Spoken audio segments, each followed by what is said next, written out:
Hello, my name is Terri Tunnicliff, and I play the clarinet. This is the clarinet. It is a very interesting instrument. It's made out of a very special kind of wood that's very dense, and it doesn't crack very easily. It's called African black wood, also known as grenadilla, also known as, in Swahili, mpingo. Mpingo. Okay, so the clarinet is basically a long cylinder, and it has holes in it, and it has a bell at the end and a mouthpiece at the top with a reed. So let's sort of take it apart and put it together, and I'll show you how I do that. First of all, the bottom bit is the bell, for obvious reasons, and then to the bell we add the lower joint, and the lower joint is where the thumb rests. That's called the thumb rest. The next joint is the upper joint, and then comes the barrel. For obvious reasons, it kind of looks like a barrel. Then comes the mouthpiece. But the mouthpiece doesn't really make a sound by itself. Nothing's there. It needs a reed, and the reed is made out of bamboo.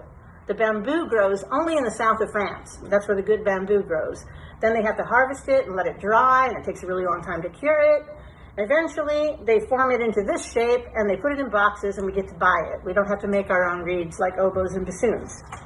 Okay, so you put the reed on the mouthpiece, and the reed vibrates against the mouthpiece like a blade of grass. And it makes a nice, soft, woody sound. So in the clarinet, if you have all the keys open, it's higher, and as you put your fingers down, the pitch goes down.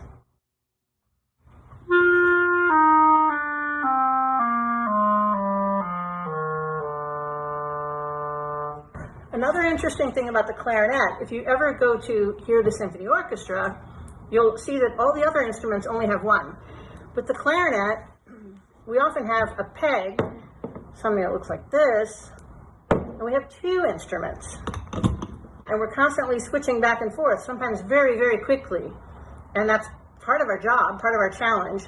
The reason that the clarinet is, we have two of them, is that one is slightly longer and 1/2 step lower than the other one. And the reason for that is that composers wrote in very difficult keys for us. And because the clarinet is in B flat, sometimes we would end up in keys with 4 and 5 and 6 sharps, and we'd have to be expected to play very fast passage work, meaning music that has a lot of black notes and it's very difficult. And it made it much easier if we could just play a 1/2 step lower or a 1/2 step higher. So that's why we switch back and forth between clarinet in A and clarinet in B flat. The clarinet in B flat is the most common one. I wanted to show you what the mouthpiece sounds like when we don't have the rest of the clarinet. It's very funny. It kind of makes a funny buzzy sound. But if you add it to the whole instrument and the whole instrument resonates, it sounds quite lovely.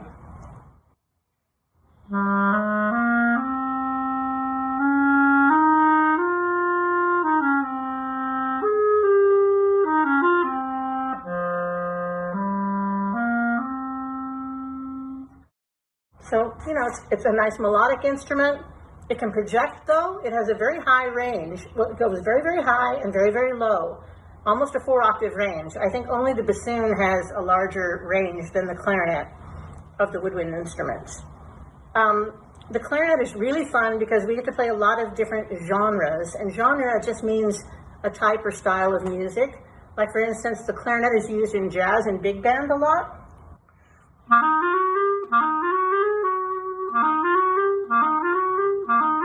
And then you kind of vibrate, you know?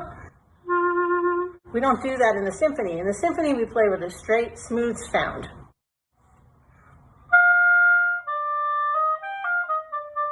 You know, more traditional.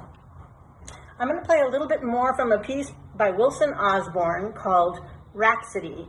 And a rhapsody is, it's kind of like, I think of it as a piece that is when someone's singing a song to themselves, it's sort of a private thought or a private moment, and it sounds a little bit like an improvisation. This little excerpt will show you the range of the clarinet, also some of the technical virtuosity.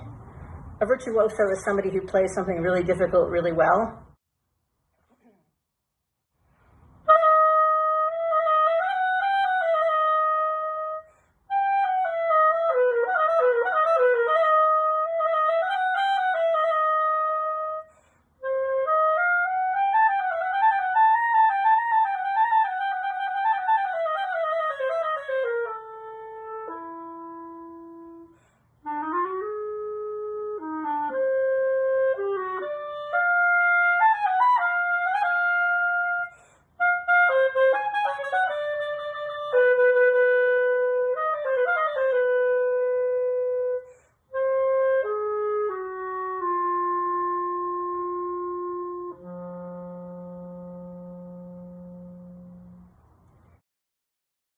So that is the clarinet. I hope you enjoyed it. Thank you.